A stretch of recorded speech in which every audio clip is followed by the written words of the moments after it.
Y buscamos en Mateo capítulo 3. Seguimos en Mateo capítulo 3.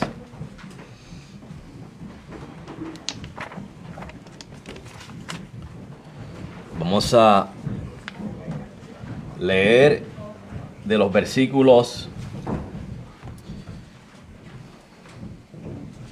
7 al 12. Versículos 7 al 12.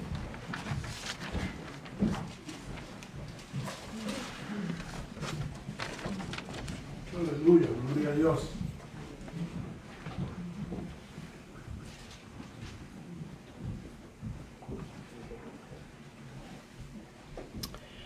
Y leemos la palabra de Dios en el nombre del Padre, del Hijo y del Espíritu Santo. Amén.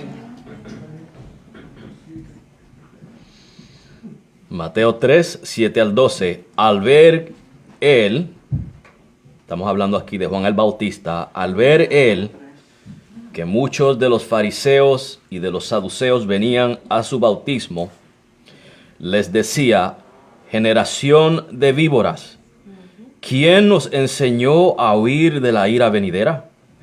Haced pues frutos dignos de arrepentimiento. Y no penséis decir dentro de vosotros mismos: a Abraham tenemos por padre, porque yo os digo que Dios puede levantar hijos a Abraham aún de estas piedras. Y ya también el hacha está puesta a la raíz de los árboles. Por tanto, todo árbol que no da buen fruto es cortado y echado en el fuego. Yo a la verdad os bautizo en agua para arrepentimiento, pero el que viene tras mí, cuyo calzado yo no soy digno de llevar, es más poderoso que yo. Él os bautizará en Espíritu Santo y fuego. Su aventador está en su mano, y limpiará su era, y recogerá su trigo en el granero, y quemará la paja en fuego que nunca se apagará. Padre, te damos gracias por esta porción de tu palabra que hemos leído. Hemos estado, Señor, predicando, exponiendo, Señor, la palabra tuya en este pasaje hace varios domingos, Señor. Pidiéndote que tú continúes, Padre, dándonos la iluminación, el entendimiento de este pasaje, Señor, el mensaje que tú nos estás transmitiendo.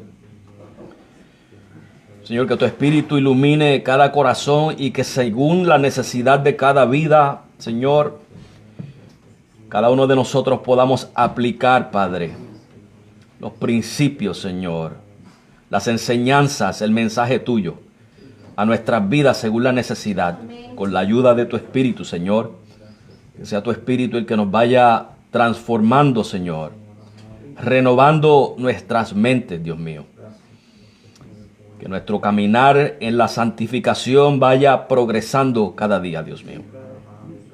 Nuestro entendimiento en cuanto a tu palabra, Señor, en cuanto a cómo conducirnos como pueblo tuyo, tanto en nuestro hogar como en la iglesia, Señor. En el trabajo, en la calle, cuando estemos de compra, Padre, donde quiera que estemos, que sepamos cómo conducirnos, como Padre, caminar como hijos tuyos. Señor, que nos enseñes a ser buenos creyentes, buenos cristianos. Sepamos cómo adorarte también, Padre. Ayúdanos, Señor. Y así lo creemos. Tenemos la certeza, Señor, de que tú oyes esta súplica de nuestra parte. Y confiamos que tu Espíritu continuará santificándonos. Gracias una vez más, Señor. Y te pedimos estas cosas en el precioso nombre de tu Hijo Jesucristo. Amén. Gloria a Dios. La semana pasada, o no la semana pasada, el último domingo que toqué este pasaje, y estamos todavía en el versículo 7. Y si nos fijamos, hermanos, mucho de lo que he hablado son aplicaciones a lo que el pasaje en realidad nos dice. Hay un principio dentro de ese pasaje, hay una enseñanza, hay una doctrina, Y de esa doctrina, hermanos, tocamos 2 o 3 puntos en el aspecto de cómo aplicamos eso a nuestros días. Y por eso es que mencionamos, hermanos, las diferentes circunstancias que vemos dentro del cristianismo, como este falso evangelio de la prosperidad y las falsas enseñanzas que se están propagando. Y usted quizás dirá, pero es que ese pasaje no está hablando de nada de eso. No, pero es un principio. Y de ese principio extraemos esas aplicaciones. Habían fariseos y saduceos, falsos maestros. Enseñaban falsas enseñanzas. Ese es el principio. De ese principio, hermanos, sacamos una aplicación para que nosotros sepamos cómo conducirnos, con quién como creyentes nos mezclamos, qué congregaciones podemos y no debemos visitar, con quién podemos tener comunión y con quién no.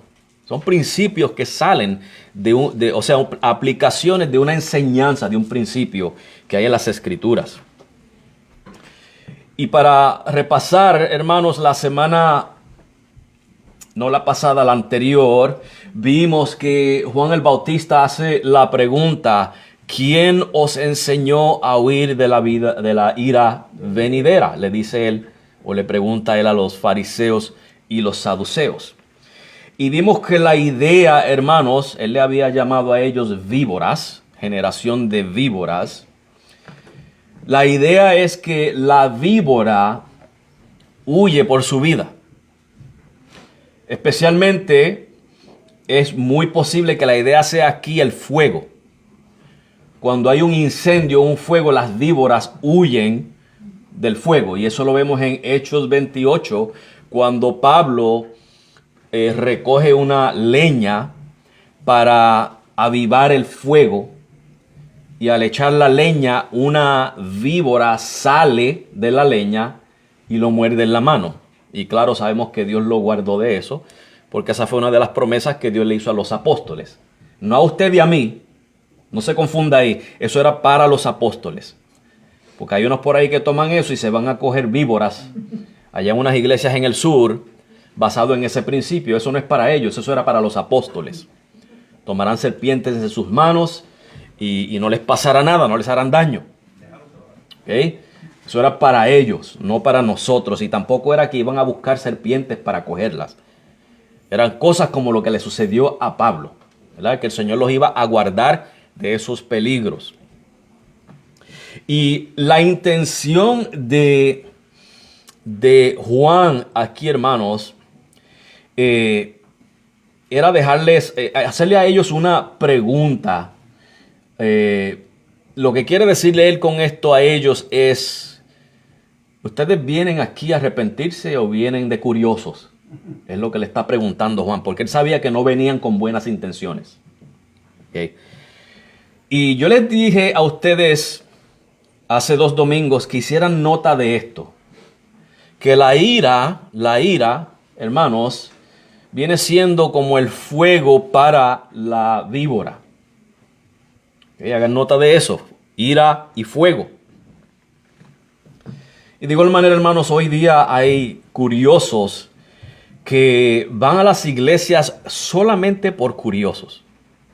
Usted los invita a un estudio bíblico y rechazan la oferta. Pero si los invita a una iglesia donde hay un concierto, van. Porque están buscando ¿qué, hermanos? El deleite, el placer. O anuncian algo por la radio: noche de sanidad, traiga a sus enfermos. Y se llenan esas iglesias. O quizás le hacen alguna promoción, como por ejemplo campaña de liberación. Personas quieren venir a ver cómo es que echan fuera demonios. Y claro, eso es un show, hermano. Eso no es echar fuera demonios. Eso es un circo.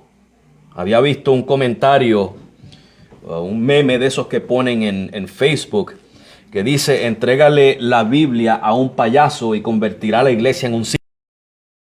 Y eso es lo que estamos viendo hoy en día, circos, hermanos. Yo fui al Big E el viernes y no pudimos entrar al circo, pero es que no hace falta. Solamente tengo que mirar las iglesias de hoy en día, que son circos. ¿No cree usted eso, hermanos? Esas iglesias se llenan a máxima capacidad, se desbordan y llegan al punto que comienzan a cobrar taquillas. Estamos viendo, hermanos, el desorden que hay hoy en día en lo que se le llama, entre comillas, cristianismo. Porque eso no es cristianismo, por eso lo pongo entre comillas. Eso no es cristianismo, pero el público le llama eso cristianismo.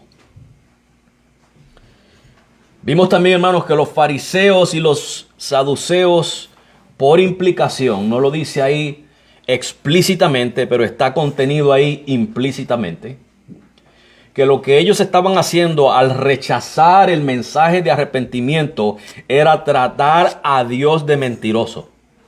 Porque como vimos en Lucas, hermanos, que los publicanos y los pecadores se bautizaban, se arrepentían, confesaban sus pecados, aceptando el designio de Dios acerca de ellos. ¿Cuál es el designio de Dios acerca del hombre? Que el hombre es un pecador. Tú y yo somos pecadores. Y cuando tú y yo rechazamos el evangelio de Jesucristo, estamos diciéndole a Dios que Él es un mentiroso. Estamos diciéndole, Señor, tú te equivocas, yo no soy un pecador. Eso es lo que está sucediendo. Pero como tú y yo, hermanos, por la obra del Espíritu Santo en nosotros, nos arrepentimos, aceptamos el designio de Dios en cuanto a nosotros, que somos pecadores. Y en eso lo justificamos a Él en el sentido de que le damos la razón.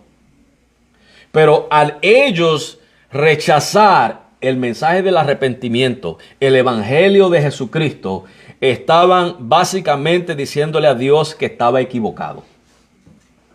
Le estaban diciendo a Dios que era un mentiroso. Acuérdense que los fariseos eran personas que se justificaban a sí mismos por sus obras. Ellos no se creían a sí mismos ser pecadores. Ellos se creían ser justos por sus obras. Y en base a eso, ellos rechazaban el mensaje de Juan. Y si leemos el resto de los evangelios, el mensaje de Jesucristo lo rechazaban también.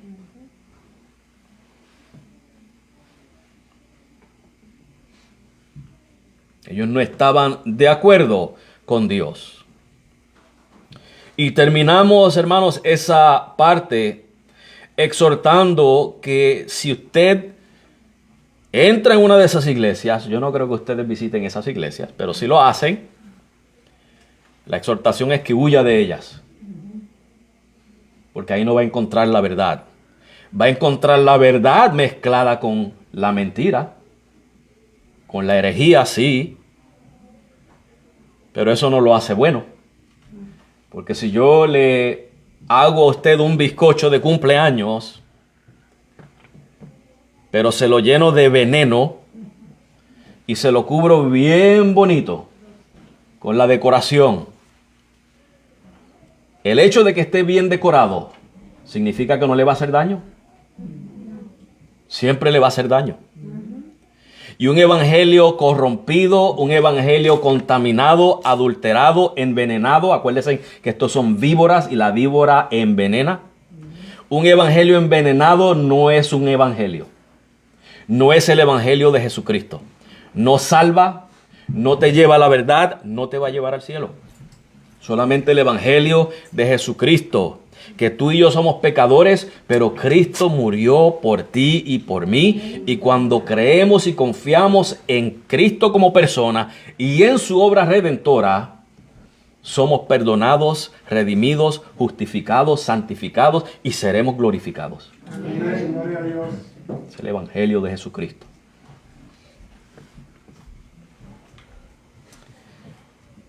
Y hermanos, huyan. Y si conocen a alguien de su familia o amistad que pertenece a una de esas congregaciones, exhórtele a que huya de ahí también. Díganle que salgan más rápido que una liebre, porque ahí no van a encontrar la verdad, hermanos. Muchas de estas llamadas iglesias, ¿verdad? Porque no son verdaderas iglesias, en lo que se destacan es en exaltar las emociones humanas. A sentirme como si estuviera celebrando una fiesta. O algo así por el estilo. Y cuando tales congregaciones se enfocan en el aspecto humano, esa es su meta principal, es la de hacerle a usted feliz y alegre. Y no estoy diciendo que eso sea malo. Todos queremos ser felices y alegres. Pero cuando esto lo que apela es al sentimentalismo, al sensacionalismo, a las emociones carnales, hacer mi carne sentirse bien, no están exaltando a Cristo. Cristo es el enfoque de la adoración. Cuando yo exalto a Cristo, lo debo de hacer sabiendo que no necesariamente la predicación me va a gustar. La predicación puede que de vez en cuando me duela. Pero si exalta a Cristo, amén. El cántico no me gusta porque me gusta la salsa. Me gusta el merengue. Hermano, si usted lo quiere escuchar en su casa, perfecto. Pero en la iglesia no. En la iglesia se canta música sacra. Pero si no viene a la iglesia porque no hay merengue en la iglesia, usted no está buscando exaltar a Cristo. Usted quiere exaltarse a sí mismo. Estamos viendo la diferencia entre la adoración en la liturgia verdadera, la bíblica, la santa, y la liturgia falsa. Se trata, hermanos, de exaltar a Cristo. Y muchas veces estos himnos, hermanos, nos hacen hasta llorar. ¿Por qué? Porque nos dicen las verdades. Nos hablan de nuestro pecado. Pero nos hablan del amor de Dios también. Nos hablan de cómo Cristo murió por nosotros, de cómo Él derramó su sangre por nosotros. Esos son, hermanos, las adoraciones que exaltan al Señor. No la que me hace bailar. Eso no es adoración. Eso se deja para fiestas. Pero para adorar al Señor, hermanos, el enfoque es Cristo, Cristo y Cristo. Todo el tiempo Cristo.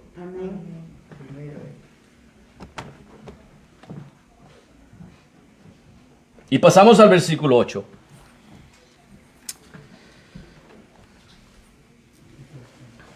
Donde Juan les dice a ellos, haced pues frutos dignos de arrepentimiento. Y no voy a tocar mucho en eso porque ya lo hemos cubierto en pasados domingos. Pero sí voy a tocar un poquito. Y les recuerdo, hermanos, que la palabra para arrepentirse, o frutos dignos, mejor dicho, la palabra dignos, viene del griego axios, que significa la balanza. Usted iba al mercado y compraba algo y el peso de lo que usted pagaba tenía que ser igual al peso del producto, ¿verdad? Y a lo que se nos llama es que nuestro arrepentimiento sea genuino. Si tenemos un arrepentimiento verdadero, el fruto que vamos a producir se va a balancear con un arrepentimiento verdadero. Y vemos ejemplos en los evangelios, como Juan le dice en los otros evangelios, le preguntan, ¿y cómo vamos a hacer eso? Él dice, bueno, pues el que roba no robe más. ¿Verdad? El publicano no cobre más tax de lo que debe de cobrar. Eso era el fruto digno de arrepentimiento. Lo vemos en Zaqueo, cuando él se convierte al Señor y dice, Señor, le voy a dar de mis riquezas a los pobres, y si alguno he defraudado, le voy a devolver 4 veces lo que le he robado. Es un arrepentimiento genuino. Frutos dignos de arrepentimiento. Benihín supuestamente se arrepintió de su falso evangelio de la prosperidad, pero no ha devuelto ni uno de los centavos que se robó. ¿Usted cree que eso es un arrepentimiento genuino? No me convence, hermanos. Las palabras se las lleva el viento.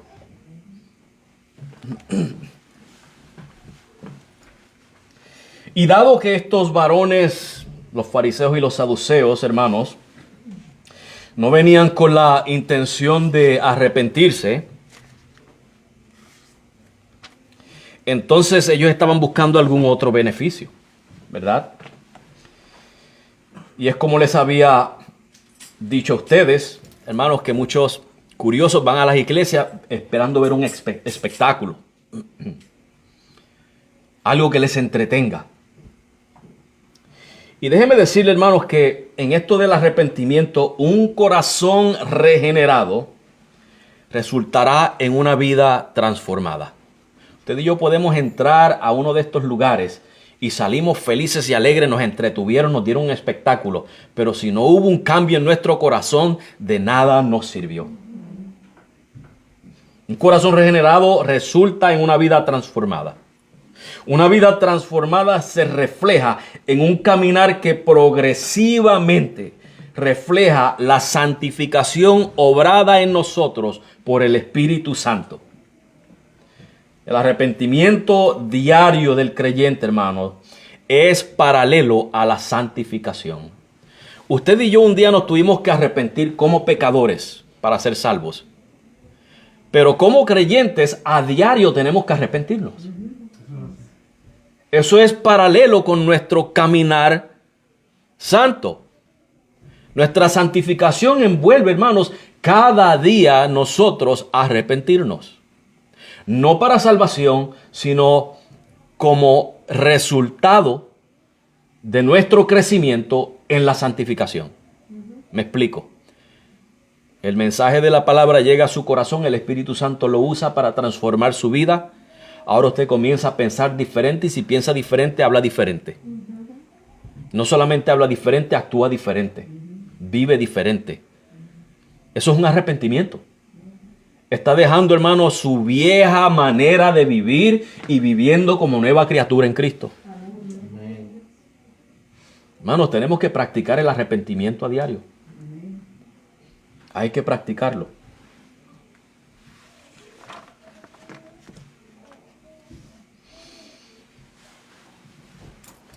Y otra cosa, hermanos, que quiero mencionar es que cuando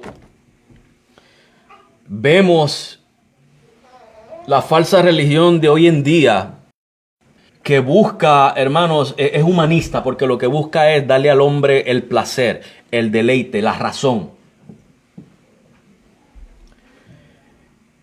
Y muchas personas vienen pensando que se merecen los beneficios que Dios le da al hombre. Pero el verdadero creyente, el pecador que se arrepiente genuinamente, viene al Señor sabiendo que no merece nada. Eso es una persona que verdaderamente se humilla. Y el ejemplo perfecto lo vuelvo a traer. Está en Lucas 18, del 9 al 13, la parábola del fariseo y el publicano. Mientras que el fariseo se exaltaba y se decía de todas las bondades que él hacía, el publicano ni se atrevía a mirar al cielo. Eso es una actitud de humillación. Se daba en el pecho una expresión de dolor y de duelo. Y decía, sé propicio de mí, Señor. Alguien que dice, sé propicio de mí, es que sabe que no merece nada de Dios. Y ese es el error que estamos viendo hoy en día, hermanos, que se está predicando el mensaje contrario. Tú te lo mereces todo. Dios quiere que tengas una mejor casa. Y no estoy en contra de que usted tenga una mejor casa, hermanos. Si el Señor le bendice a usted, si usted tiene un buen trabajo y puede comprarse una casita buena, hágalo. Y gloria a Dios por eso. Pero sabiendo que no lo merecemos y que si al Señor no le place dárnoslo, pues a Dios sea la gloria. Pero ese es el mensaje popular de hoy en día. Tú te mereces un mejor carro, una mejor casa. Tú puedes. El poder está en ti. Y después se le sonríen con esos dientitos blancos para hipnotizarlo.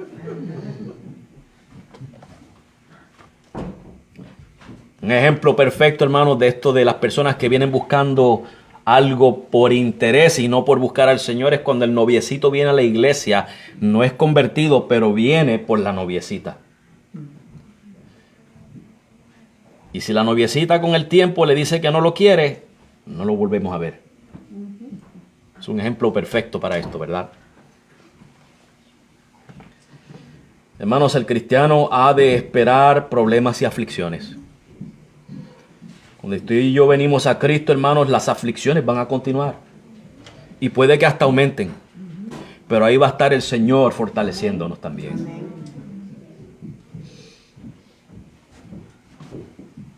Y el problema es que en muchas congregaciones hay quienes profesan una fe porque se les predica un mensaje de prosperidad y entran por avaricia, no entran por Cristo, no entran porque verdaderamente se han conmovido de corazón por su pecado contra Dios y no tienen una relación genuina con Dios.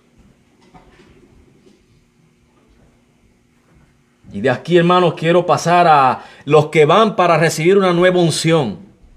¿Te has escuchado esa expresión? Yo tengo que ir a la iglesia para recibir una nueva unción. Antes de entrar de lleno, déjeme explicarle lo que es una unción para que entendamos. La unción, hermanos, es haber recibido el Espíritu Santo, primero, y segundo, que el Espíritu Santo ya mora en nosotros. Y eso nos lleva a discernir la verdad y proclamarla.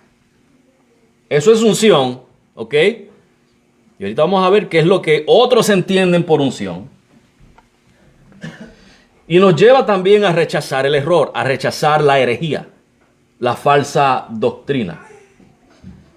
La unción nos lleva a certidumbre, a denuedo.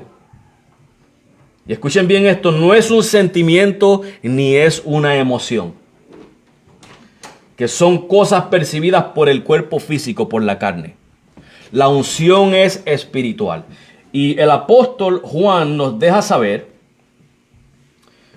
para contestar este problema de los que dicen, yo quiero ir a la iglesia para recibir una unción. A esas personas tenemos que decirle, amigo, si no tienes unción fuera de la iglesia, ¿qué te hace pensar que la vas a encontrar en la iglesia? Porque si no tienes el Espíritu de Dios ya morando en ti, la iglesia no te lo va a dar. La morada del Espíritu Santo viene cuando tú te arrepientes y vienes a Cristo. El Espíritu Santo te sella hasta el día de la redención y mora en ti. Esa es la unción. Y quizás algunos dirán, pero no todos la tienen. Bueno, pues si no todos la tienen, los que no la tienen no son creyentes. Porque la promesa en la palabra de Dios es que todo el que cree en Cristo es sellado por el Espíritu Santo. Amén. Y dice Romanos capítulo 8, que el que no tiene el Espíritu de Cristo no le pertenece a Cristo. No es de Él. Así que estos hermanos que dicen, yo voy a la iglesia a buscar una unción, dígale, no, pues tienes que arrepentirte. Tú no eres salvo entonces, no has recibido a Cristo. O es que no entiendes lo que quiere decir unción. Miren lo que dice el apóstol Juan en primera de Juan capítulo 2. En el versículo 27. El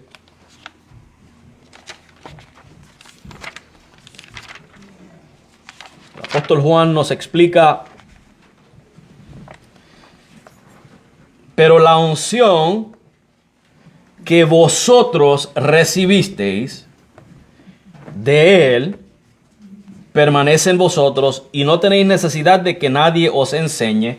Lo que les acabo de decir ahorita, que usted y yo, el que está ungido, puede percibir las cosas espirituales, la verdad, la proclama con denuedo y rechaza la mentira.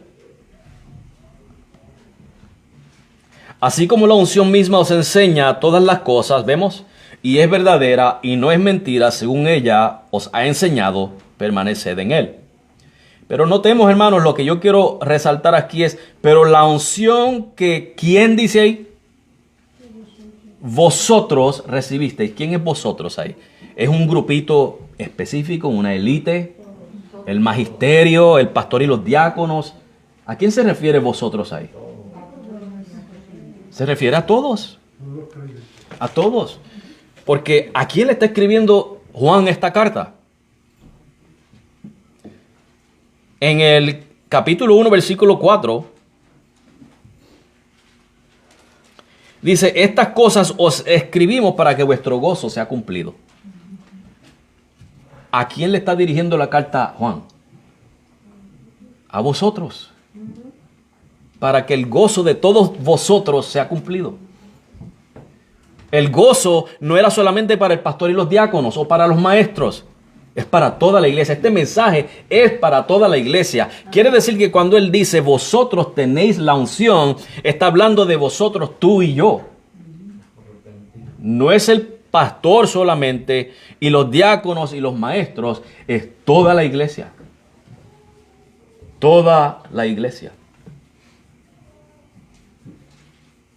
En el versículo 20, ahí en Juan 2, nos dice, pero vosotros tenéis la unción del Santo y conocéis todas las cosas. Nuevamente, vosotros tenéis la unción. No dice tendrás. No dice la tendrás cuando vayas al culto. Dice la tenéis. Tiempo presente continuo. Es un presente participio. Es una obra, una acción continua. No es algo del pasado ni algo que está por suceder en el futuro. Ya sucedió, está sucediendo y continuará sucediendo. Estamos ungidos, hermanos. Ese vosotros, hermanos, no es exclusivo, es inclusivo de todos los creyentes. Todos los creyentes están ungidos. El Espíritu de Dios mora en todos los creyentes. Y por eso que tenemos que distinguir, hermanos, entre lo que dice la Biblia y lo que enseña el hombre.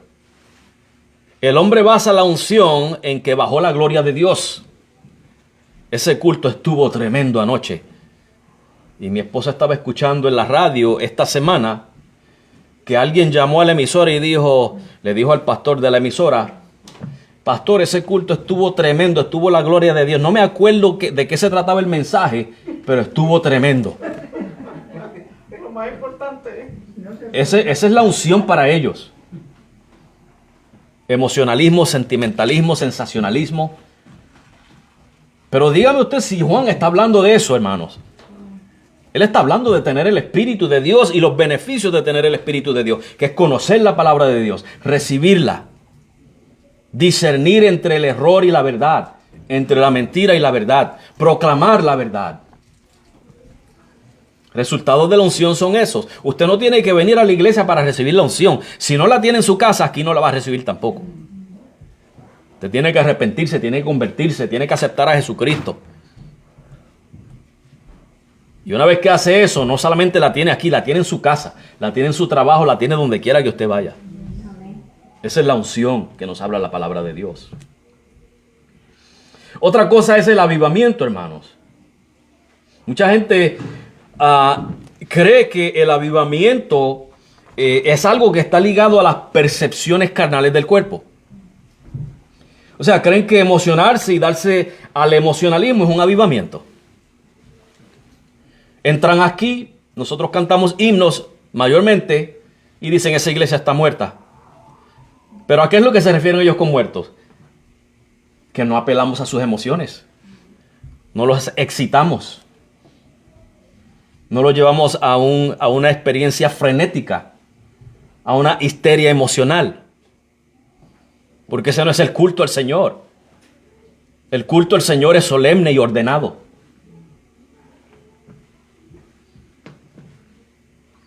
¿Creen que gritos y alaridos en un culto donde la música está al nivel de discoteca, música ultra rítmica, estilo merengue muchas veces?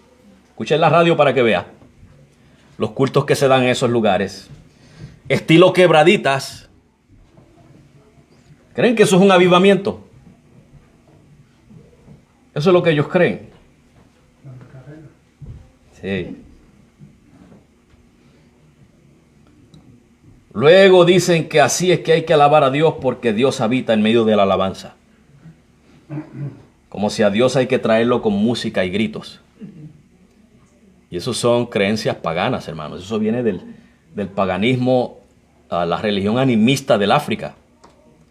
donde ellos convocan los espíritus con música. Dios no es como estos espíritus, hermanos. Dios es. Dios está. Usted y yo no movemos a Dios de un lado para el otro. Él está en todo lugar. Amén, gloria a Dios. Él es quien Él es y Él es lo que es, independientemente de que usted y yo lo adoremos o no. Y es en este salmo, si no me equivoco, es en el 22. Salmo 22, 3. Donde dice que: pero tú eres santo, tú que habitas entre las alabanzas de Israel. Y de ahí es donde sale esa expresión, Dios habita en medio de la alabanza. Y la idea de estas personas es que para que Dios se mueva, tú y yo tenemos que alabar. En ninguna parte de la Biblia dice tal cosa. Lo que nos quiere decir la palabra de Dios, lo que quiere decir que Dios habita en medio de la alabanza, es que Dios es el objeto de la alabanza. Él es la inspiración de nuestra alabanza. No alabamos para que Él se mueva, sino que alabamos porque Él está presente. Eso es lo que quiere decir que Dios habita en medio de la alabanza. No que hay que traerlo con adoración. Es que porque Él está presente hay que alabarlo. Esa es la enseñanza detrás de ese versículo. Dicho de otra manera, hermanos, es eso, que Dios nos inspira a alabarlo, a adorarle. De ahí en fuera, cualquier cosa que le añadamos a eso, hermanos, es error. ¿Y qué es alabar? Es decir cosas buenas. Decir cosas buenas de Dios. Cada cántico, hermanos, dice algo bueno de Dios. Usted no sabe qué decirle a Dios, cante. Cante. Y ahí está expresándole a Dios las cosas buenas.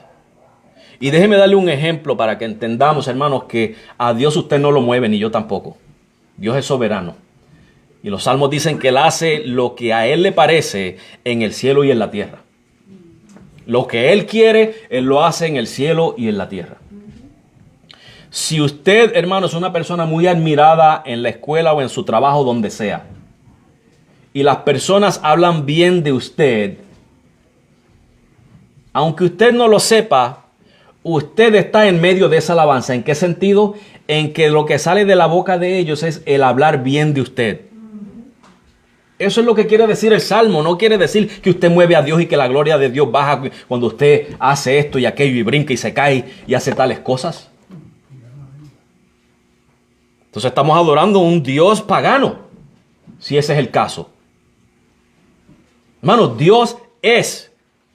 Dios está. Independientemente de que tú y yo lo alabemos o no, o lo adoremos o no, Dios es. Amén. Él no te necesita a ti ni me necesita a mí para adorarle, aunque se deleita en eso. Pero Él sigue siendo Dios y sigue teniendo toda la gloria contigo y conmigo, o sin ti y sin mí. Eso es así. Tú y yo no podemos mover a Dios, y mucho menos estos bandidos que se creen que pueden controlar a Dios.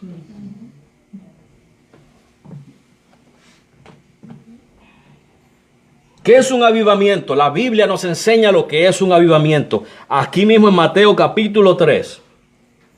En los versículos 5 y 6 que ya hemos cubrido, hermanos. Dice: y salía a él Jerusalén y toda Judea y toda la provincia del alrededor del Jordán, y eran bautizados por él en el Jordán, confesando sus pecados. Eso es un avivamiento. Un avivamiento es cuando el hombre se arrepiente y viene a Cristo. Eso es un avivamiento. Lucas 7:29 nos dice lo mismo. Nos dice que todo el pueblo y los publicanos, cuando lo oyeron, justificaron a Dios, bautizándose con el bautismo de Juan. Eso es un avivamiento. Cuando el pecador se convierte a Dios, eso es un avivamiento. Pero, hermanos, hay un problema. El evangelio se predica, el pecador se convierte, hay un avivamiento. Pero hay un problema y es que tú y yo tenemos que ser avivados primero. El cristianismo en América está muerto. Se está muriendo. Y solamente quedamos, hermanos, unos pocos escogidos como verdaderos creyentes. Si nosotros no comenzamos con el avivamiento personal, esto no va a mejorar. ¿Y cuál es ese avivamiento personal? ¿Cultos en fuego? Como dicen en la emisora radial. ¿Ese es un avivamiento? No, hermanos, lo acabamos de leer en Mateo 3. Alabanzas desincronizadas. Eso no es un avivamiento. Los avivamientos que estas personas tienen por concepto hoy en día, hermanos, es lo mismo, exactamente lo mismo que hizo Israel cuando adoró al becerro dorado. Y lo que hicieron los profetas de Baal. Ese es el avivamiento para ellos. Los gritos, los alaridos, los desórdenes. Eso no es avivamiento, hermanos. Eso es paganismo, eso es idolatría. El creyente tiene que ser reformado. Cada día tú y yo tenemos que ser reformados, santificados. En segunda de Crónicas, capítulo 34, el rey Josías, 34 y 35. Él era el rey más joven, hasta donde yo sé, comenzó a reinar a los 8 años. Y él comenzó una reforma religiosa en Israel. Comenzó a destruir los ídolos y los lugares altos y todas estas cosas. Él comenzó bien, hermanos, y mandó a restaurar el templo, la casa de Dios. Y durante ese transcurso encontraron el libro de la ley. Y cuando lo llevaron delante de Josías y leyeron la ley al rey, dice la palabra de Dios que él rasgó sus vestidos. Eso era una señal de duelo, de dolor, de arrepentimiento. En el versículo 19 de ese capítulo. Entonces nos dice que él mandó a consultar a Jehová, ¿verdad? Allá consultó con los profetas. Y la respuesta de Jehová en los versículos 26 y 27 es esta. Escuchen bien, esto es un avivamiento. Por cuanto oíste las palabras del libro. ¿De qué libro estamos hablando? De la Biblia. O sea que un avivamiento envuelve ¿qué? La palabra de Dios. Sin esto no hay avivamiento. Te puede gritar, hermanos, y dar todos los alaridos que quiera, pero sin esto no hay avivamiento. En esto comienza el avivamiento, en la palabra de Dios.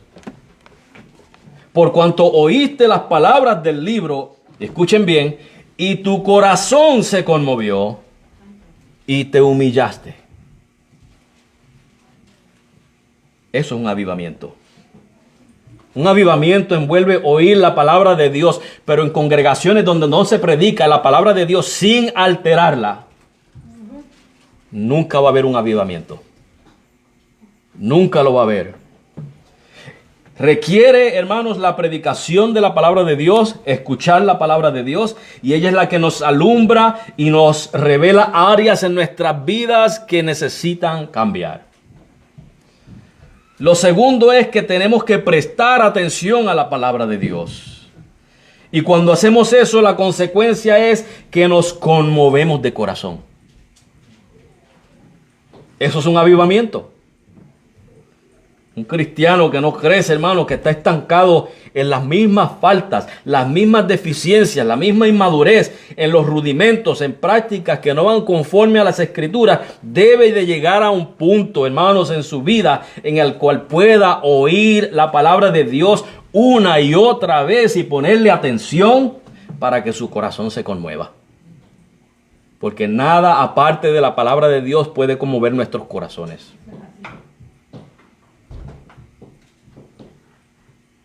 Debemos tomar acción para salir de la mediocridad, hermanos. Y cuando digo mediocridad, no lo estoy diciendo como lo dicen los predicadores de la prosperidad. A lo que me refiero es al estancamiento espiritual que muchas veces tenemos, la pereza espiritual que muchas veces tenemos. Amén. Se que requiere, hermanos, de tener en alta estima la palabra de Dios. Miren, los hermanos corintios eran unos mediocres y Pablo los tuvo que regañar desde el primer capítulo hasta el último capítulo de Primera de Corintios.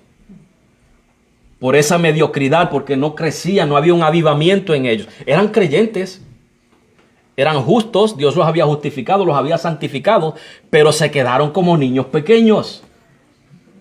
Y Pablo se lo dice en el capítulo 3, no les puedo hablar como espirituales, tengo que hablarles como a carnales. En otras palabras, ustedes necesitan un avivamiento. Necesitan atender las palabras del Señor, escucharlas y obedecerlas con moverse de corazón.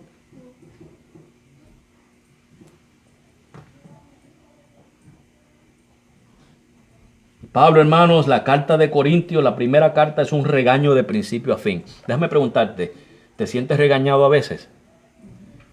Porque eso es bueno. Si nos sentimos regañados es que el Señor nos está corrigiendo. Y eso es señal de que el Señor quiere avivarnos. Hermano, cada vez que tú te sientas regañado por la palabra de Dios, humillémonos. Humillémonos, porque eso es un avivamiento. Es un crecer, es un volver a la palabra de Dios. Cuando se predica volver a la senda antigua, muchos lo confunden con religión. Hay que volver a esta religión. No, hay que volver a la palabra de Dios. Esa es la senda antigua. Es la palabra de Dios. Esa es la senda antigua. Ahí es que tenemos que volver tú y yo, a la palabra de Dios. Entonces habrá un avivamiento. Ahí va a haber un avivamiento. Debemos humillarnos, hermanos, cuando la palabra de Dios nos regaña. Cuando Dios nos exhorta, hermanos, y nos da el regañito, es porque Él nos ama, es porque Él nos está transformando. En Hebreos capítulo 12, versículos 5 al 12, donde dice, nos dice que Dios al que ama corrige y azota a todo el que toma por hijo. No de que es que lo corrige, lo disciplina, lo azota para corregirlo. Y luego más adelante dice que entonces es para que participemos de su santidad. Y luego de eso comenzamos a producir los frutos apacibles de justicia. Eso es un avivamiento. Eso es un avivamiento. Cuando Dios nos corrige y aceptamos la corrección de Dios, el azote de Dios, la disciplina de Dios.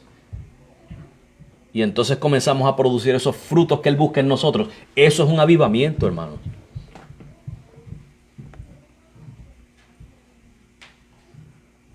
Hay que aceptar cuando estamos mal, hermanos, y rendirnos a la voluntad del Señor. A veces, hermanos, por caprichos y antojos personales nos cegamos y no vemos claramente. Pero hay que poner nuestros caprichos y nuestros antojos al lado y mirar lo que nos dice la palabra de Dios.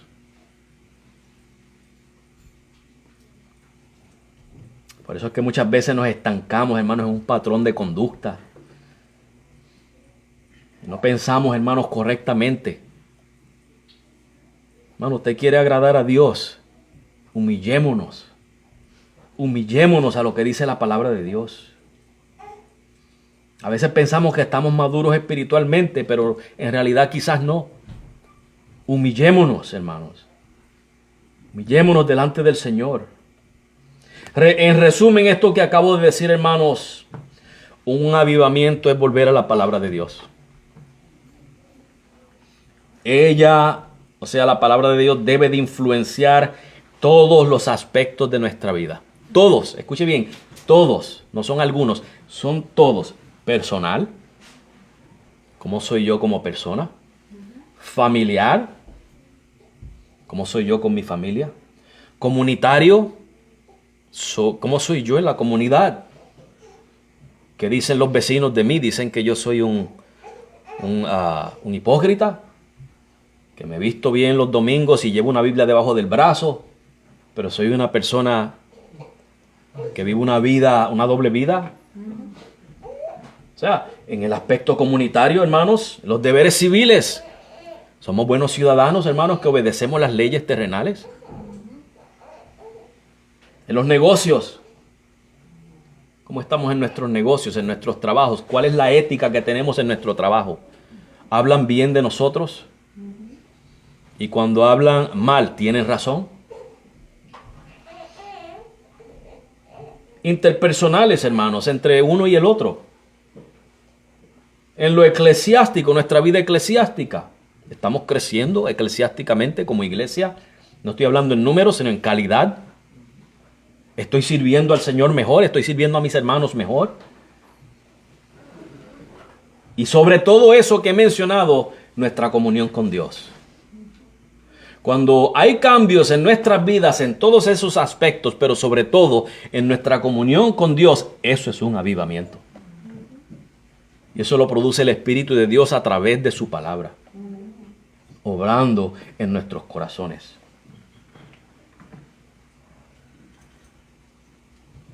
Nos lleva, hermanos, a una devoción con Dios, a consagrarnos más a Dios. Un avivamiento produce una vida de adoración correcta. Como tú vivas en tu casa, es adoración a Dios. Como tú vivas en tu trabajo, eso es adoración a Dios. Y si queremos adorar a Dios correctamente en nuestro hogar, en la casa, en la iglesia, en el trabajo, donde sea, hay que vivir, hermanos, como la palabra de Dios nos manda. Y note que no estoy diciendo, hermanos, que vamos a ser perfectos. Tenemos fallas. Por eso es que hace falta un avivamiento en nosotros. Porque somos imperfectos. Y sin la palabra de Dios no vamos a avivar. Necesitamos un avivamiento.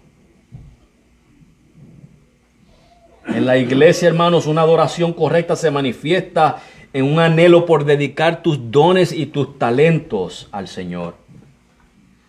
Dios, tú puedes decir, Dios no me salvó para quedarme sentado en la iglesia sin hacer nada. Dios me salvó para yo servirle a Él y servir a mis hermanos. Amén. Eso es un avivamiento.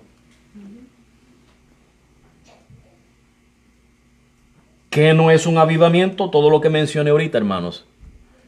No es un emocionalismo, no es un sensacionalismo, no es como una iglesia que visité hace décadas atrás, hermanos, y el piso temblaba, casi se quería caer. Eso no es un avivamiento.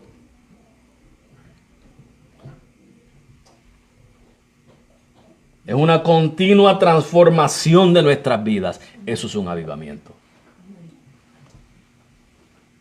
Y cuando esto ocurra en nosotros, entonces podemos hablar de un avivamiento a nivel nacional, a nivel mundial. Mientras tú y yo, hermanos, o aquellos que se dicen ser cristianos, están en esa mediocridad, porque no voy a decir que tú y yo somos mediocres. Creo que tú y yo estamos, si estamos obedeciendo la palabra de Dios, hay avivamiento. Pero todas esas iglesias que se llaman iglesias, todos esos cristianos que se llaman cristianos a sí mismos, y no están viviendo, hermanos, un avivamiento genuino, sino que están solamente por sus deleites personales, no contemos con ellos para que haya un avivamiento a nivel mundial. Porque si no hay avivamiento en ellos, ¿qué vida pueden llevar ellos a los que están perdidos? Ninguna. En nosotros tiene que haber un avivamiento continuo, hermanos. Y debemos de sacar del error a esos que están en el error, decirle, mira, esto es un avivamiento. Que tú seas transformado de día a día por la palabra de Dios. Eso es un avivamiento. Hasta que tú no hagas eso, el mundo no va a ser convertido. El pecador no te va a escuchar. Porque Dios no trabaja con esas personas, hermano. Y algunos dirán, no, pero hay veces que alguno que otro se convierte. Bueno, por la misericordia de Dios.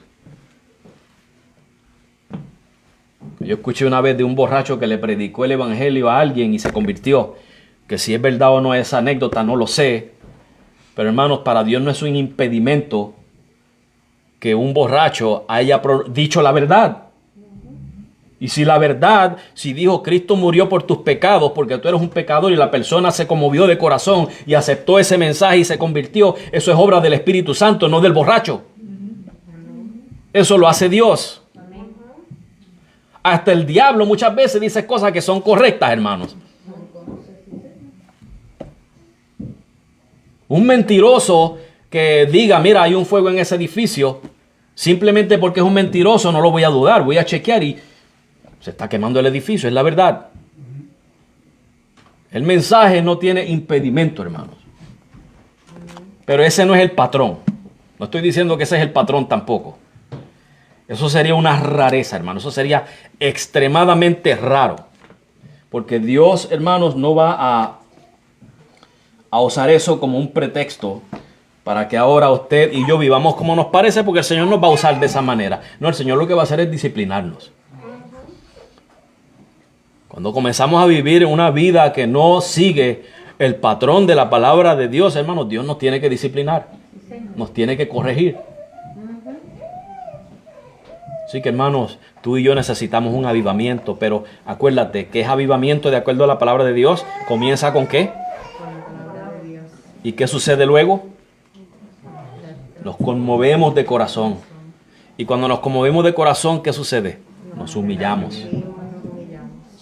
Nos humillamos, hermanos, y comenzamos a crecer en santificación. Eso es un avivamiento. Vamos a cerrar aquí, hermanos, para continuar el próximo domingo. Vamos a pedirle al Señor que traiga un avivamiento genuino en cada uno de nosotros. No estoy diciendo que no lo tengas, hermano. Pero no está de más pedirle al Señor, Señor, yo quiero experimentar un avivamiento. Yo personalmente, yo. No me voy a fijar en mi hermano ni en tu hermano. Eso es personal entre él y Dios. Tú tienes que fijarte en ti mismo. Señor, ¿estoy viviendo un avivamiento? ¿Estoy viviendo un avivamiento o necesito un avivamiento? Dile al Señor que te ayude a analizarte tú mismo, a explorarte tú mismo, a mirarte en tu interior y discernir si tú estás en avivamiento o no. Dile eso al Señor, Señor, yo quiero un avivamiento. Y muchas veces yo quizás pues no me doy ni de cuenta si te estoy siendo fiel, si estoy siendo fiel a tu palabra, si me estoy humillando cada día delante de ti. Ayúdame, que tu Espíritu me ilumine, me deje saber a través de tu palabra. Y si no, Señor, pues haz un avivamiento en mí. Toca mi corazón, Señor. Yo quiero crecer, yo quiero servirte, yo quiero servir a mis hermanos. Ese es un avivamiento. Pídele al Señor ese avivamiento, hermano. Yo quiero ser más consagrado a ti, Señor, más devoto a ti. Yo quiero dedicar mi vida a ti, mis talentos, mis dones. Los quiero dedicar a ti. Eso es un avivamiento, hermano. Vamos a orar. Padre, te damos gracias, Señor, por tu palabra. Gracias, Señor, porque ella